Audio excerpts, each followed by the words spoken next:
FTP is perhaps the most controversial topic in cycling sport science. Some argue it's the most overused, overanalyzed metric in the sport, and others point that it's a nice and simple way to bring the sport science to the masses.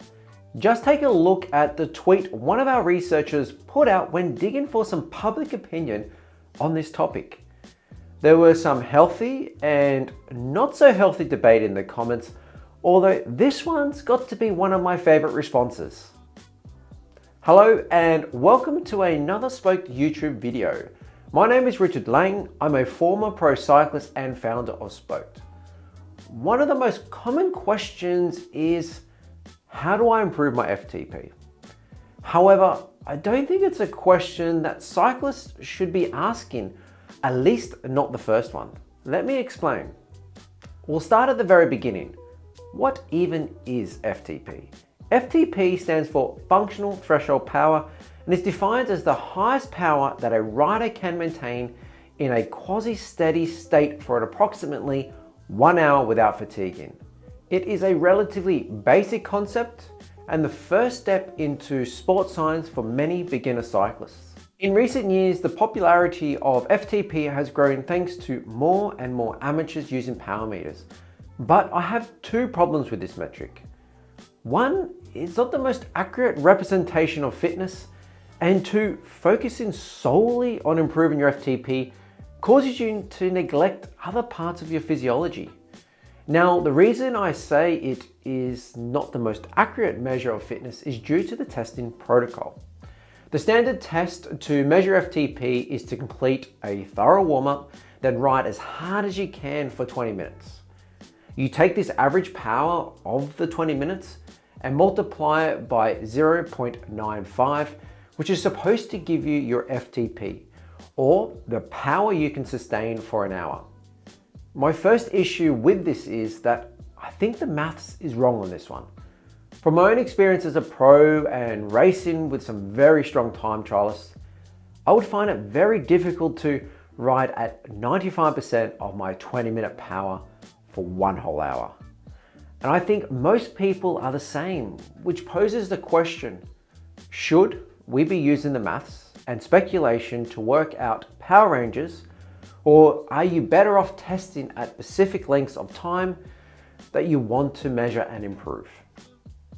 My second issue is there are so many variables. There's the day-to-day fluctuations, fatigue, turbo trainer versus the road. And as we see in events like the World Hour Record, changing your pacing strategy can have a huge impact on your final numbers. Here's an example. On the first day, you start too fast, you screw up your pacing and you hit a 20-minute power of 300 watts. This gives you an FTP of 285 watts.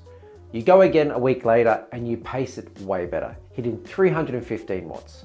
You can see how easy it is to miss your correct training ranges by 5 or 10%. Not to mention the whole weight argument too.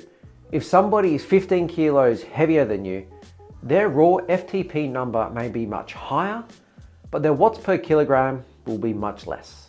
And don't get me started on the different levels of power meter accuracy. Are you starting to see what I mean when I say it is a bit of a silly number to use as a comparison between friends? If you're enjoying this video, I'd really appreciate if you'd press the subscribe button. It really helps the channel grow and reach new audiences so the content will get better and better. Now, let's look at my second point. Focusing solely on improving your FTP causes you to neglect other parts of your physiology. This one may even come down to the psychology. Due to FTP's popularity and ease to understand, it often gets used amongst riders as a comparison tool. This could be why so many people guide their training to upping their threshold. It makes them sound better. If you look at training, one of the key parts of a successful training plan is specificity.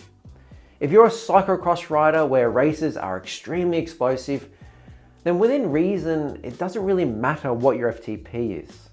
You might be better focusing on repeated hard efforts. However, if you're a time trialist specializing in 20-minute efforts, then it is much more important. What if you don't race and just want to improve the overall package and get faster on the local club ride? In that case, you should have a well-rounded training plan that gives you enough in the tank to go for the whole day. Again, not just focusing on the FTP. Let me pose you a question. How often do you ride 1 hour as hard as you can? For most people, the answer is very rarely. And that's the exact reason I think the obsession with FTP is unhealthy. To quote the highly respected World Tour coach, John Wakefield, "For me, it is not the holy grail when it comes to performance. It is one metric used to track progression and/or intensity. The general population should be more honest when reporting it to the coffee shop." Now, don't get me wrong, building your FTP is an important piece to the aforementioned puzzle, but it's not the only piece. So do I recommend including threshold tests in your training? Here at Spoked, we do include FTP tests to determine your training zones. While this may sound hypocritical given the title of this video, the reason why I like this test is because of its limitations. It's one of the easiest ones to replicate through your training plan. And what we also do at Spoked is for your high-end Zone 6, which is an open zone, we provide guidance on where you should ride based on your benchmarks related to that duration. So you know exactly where you need to ride for your Zone 6 1 minute, 3 minute and 5 minute efforts. We also use something called readiness score, which we'll go into more detail in another video. But basically the purpose of the readiness score is to help you identify how ready are you to train today. It's a combination of your health data, sleep time, quality, mental and physical freshness, and your recovery that is determined by your training data. All of this is tracked against a 5-day and 14-day workload and mapped against a scientific benchmark.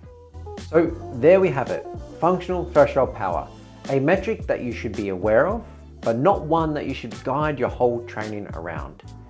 It is the biggest vanity metric in the sport, but also one which holds use for many athletes. What are your thoughts on the topic? Let us know in the comments below. I imagine this will be quite a contentious subject. While you're here, be sure to press that subscribe button too, and thanks for watching.